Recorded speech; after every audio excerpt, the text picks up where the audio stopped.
সকল প্রাণপ্রিয় বক্তব্যাসগণ, দেশে ও দেশের বাইরে বিশ্বের যে কোনো প্রান্ত থেকে আমার এই ভিডিওটি প্লে করছেন। আশা করি সকলেই ভালো আছেন, সুস্থ আছেন এই সুন্দর করুণাময় মা বিবরা পৃথিবীর ভিতর থেকে। আমি তান্ত্রিক গুরু লোকমান আপনাদের সামনে আজকে একটি মরণবাণীর মন্ত্র নিয়ে হাজির করেছি। এই মন্ত্রটি দ্বারা আপনারা যে কোনো শত্রুকে মৃত্যুবরণ করাতে পারবেন মাত্র 1 ঘন্টার ভিতরেই।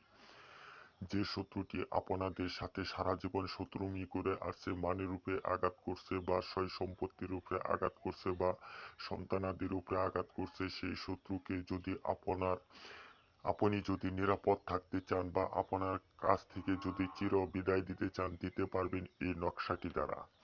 তো বিয়াস, আপনাদেরকে আমি নিয়মটি বলে দিচ্ছি আর মন্ত্রটি ভালোভাবে প্রয়োগ করে শোনাই দিচ্ছি। এই মন্ত্রটি লেখার আগে আপনি শ্মশান ঘাটের মাটি নেবেন। মাটি নিয়ে একটি মূর্তি বানাবেন। মূর্তির উপর এই মন্ত্রটি আপনি সুন্দরভাবে মেশজাফান কালি দ্বারা লিখবেন। লেখার পর আপনি এই মন্ত্রটি প্রয়োগ করবেন 7 বার। 7 বার প্রয়োগ করার পরে এই মন্ত্রটি 7 বার একবার একটি করে মন্ত্র প্রয়োগ করবেন আর একবার করে সেই মন্ত্রটি মুক্তির রূপে ফুঁক দিবেন। এভাবে 7 বার প্রয়োগ করবেন, 7 বার ফুঁক দিবেন আর এই মন্ত্রটি আপনি মুক্তির উপর সুন্দরভাবে লিখবেন। আমি আপনাদেরকে মন্ত্রটি পড়িয়ে বুঝিয়ে দিতেছি। এই মন্ত্রটি হলো: রামে বামে জপে দিলাম 18 কোটি বান, চণ্ডীর ভরে সব করে খান খান, অমুক জাতই শ্মশান গুরুস্থান, না হলে শিবের মাথা খা। যেখানে লেখা আছে অমুক, ওই জায়গায় আপনি যে মানুষটাকে মারতে চাচ্ছেন সেই মানুষের নামটি প্রয়োগ করবেন।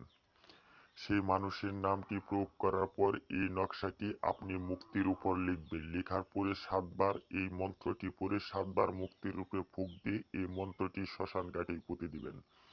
আপনি দেখতে পারবেন 1 ঘন্টার ভিতরে আপনার শত্রুটি চির বিদায় নিয়ে আপনাদের কাছ থেকে চলে গিয়েছে।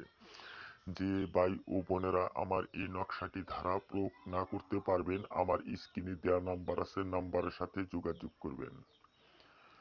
আমি আপনাদের সকল সমস্যার সমাধান মাত্র 24 ঘন্টার ভিতরেই দিয়ে থাকি এবং কি